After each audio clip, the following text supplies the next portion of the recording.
बिस्मिल्लाहिर्रहमानिर्रहीम अल्लाहुम्मा सल्लि अला मुहम्मद व अला आलि मुहम्मद कमा सल्लैता अला इब्राहीम व अला आलि इब्राहीम इन्नका हमीदुम मजीद।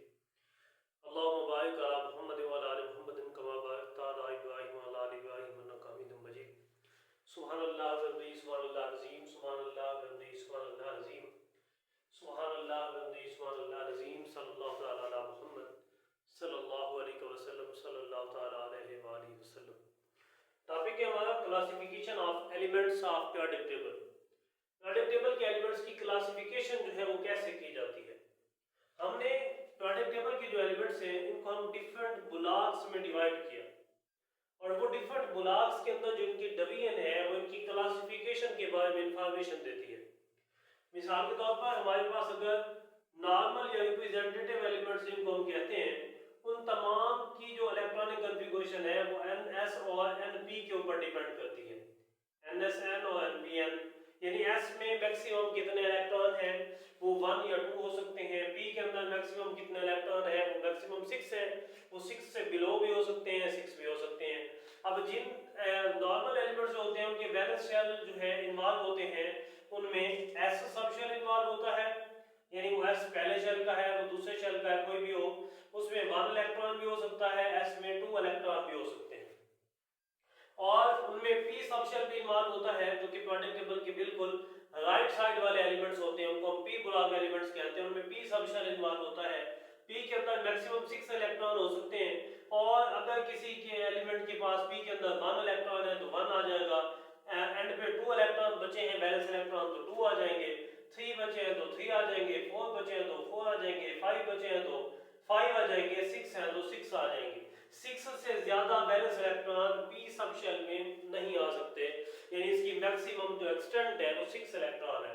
तो इसकी मदद से हम इनको S और P ब्लॉक्स में डिवाइड करते हैं। पीरियोडिक टेबल के जो राइट साइड पे एलिमेंट्स हैं जिनके तमाम वैलेंस इलेक्ट्रॉन जो P सब शेल में हो उनको हम P ब्लॉक एलिमेंट्स कहते हैं। ऐसे तमाम एलिमेंट जिनके valence electron S sub shell में होते हैं उनको हम S ब्लॉक एलिमेंट्स कहते हैं। उसके अलावा हमारे पास एक D ब्लॉक होता है जो कि पीरियोडिक टेबल के बिल्कुल मिडिल में मौजूद होता है। D ब्लॉक को हम कहते हैं, इनके valence electron D sub shell में मौजूद होते हैं और अगर हम इनकी देखें तो ये n-1 होता है। D सब शेल जो हमारे पास है इसमें मैक्सिमम 10 इलेक्ट्रॉन मौजूद होते हैं। ये 10 इलेक्ट्रॉन किसमें होते हैं? D सब शेल में मौजूद होते हैं। इस तरह अगर हम F सब शेल को देखें तो F सब शेल जो है ये हमें F ब्लॉक के बारे में इंफॉर्मेशन देता है। इसमें F में मैक्सिमम 14 इलेक्ट्रॉन जा सकते हैं। अगर हम इसको मजीद देखें तो ये हमारे पास n-2 होता है तो इसके अंदर मैक्सिमम 14 इलेक्ट्रॉन आ सकते हैं। वो 14 इलेक्ट्रॉन हम देखें तो F में टोटल 14 इलेक्ट्रॉन आ सकते हैं। इसके 7 डीजेनरेट ऑर्बिटल्स होते हैं।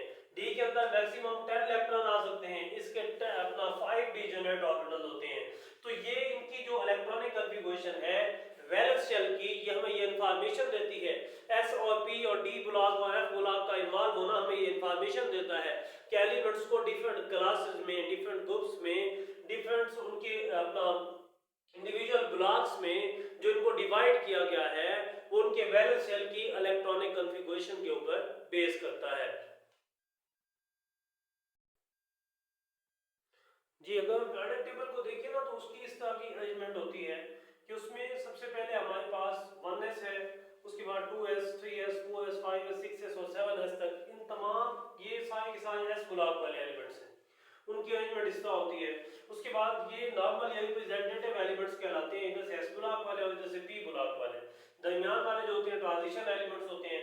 अब P ब्लॉक वालों को हम देखें तो वो 2P से स्टार्ट करते हैं। अगर हम पहले पीरियड को देखें तो ये सिर्फ 1s और 2s पर मुश्तमिल अपना 1s पर मुश्तमिल है और इसमें सिर्फ 2 एलिमेंट्स होते हैं। उसके बाद अगर हम दूसरे शेल को देखें अपना दूसरे पीरियड को देखें तो ये हमारे पास ये भी सिर्फ जो है दो अपना नॉर्मल और रिप्रेजेंटेटिव एलिमेंट्स पर मुश्तमिल होता है, इधर से 2s वाले और इधर से 2p वाले।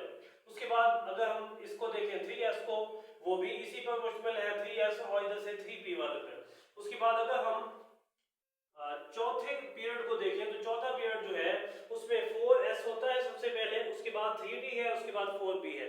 उसके बाद अगर हम पांचवें शेल को अपना इसको पीरियड को देखें तो उसकी नंबरिंग 5s से स्टार्ट होता है, 5s के बाद 14 मान होता है इसमें d अपना ट्रांजिशन एलिमेंट्स में। उसके बाद नॉर्मल रिप्रेजेंटेटिव एलिमेंट्स में इधर आपके पास 5s है, इधर आपके पास 5p होता है। इधर 6s है तो इधर पास 6p होता है, दरमियान में 5d जो है इन्वॉल्व होता है। ये हमारे पास 7 पीरियड्स हैं पीरियोडिक टेबल के जो हमने यहाँ पे दिखाए हैं, और ये हमें इंफॉर्मेशन दे रही है इनके अपना वैलेंस इलेक्ट्रॉन्स के बारे में, इनकी फैमिलीज के बारे में। ये डी ब्लॉक्स वाले हैं, तो इलेक्ट्रॉनिक कॉन्फ़िगरेशन हमें एलिमेंट्स की कंप्लीट इंफॉर्मेशन देती है अबाउट द ब्लॉक्स के एलिमेंट्स को डिफरेंट ब्लॉक्स में डिवाइड किया गया है एसपीडीएफ, उनके शेल नंबर के बारे में बताती है कि कौन से शेल से बिलोंग करता है। उसके अलावा एक ही ग्रुप के बारे में बताती है कि एक ही ग्रुप से बिलोंग करने वाले तमाम एलिमेंट्स जो है तमाम की प्रॉपर्टीज एक जैसी होती हैं। मिसाल के तौर पर सारे एस ब्लॉक वाले, इस तरह सारे पी ब्लॉक वाले, फिर पी ब्लॉक में डिफरेंट ग्रुप्स हैं, फिर उनमें से हर ग्रुप वाले उनके वैलेंस इलेक्ट्रॉनिक कॉन्फ़िगरेशन जो सेम होती है वो हमें डिफरेंट इंफॉर्मेशन देती है।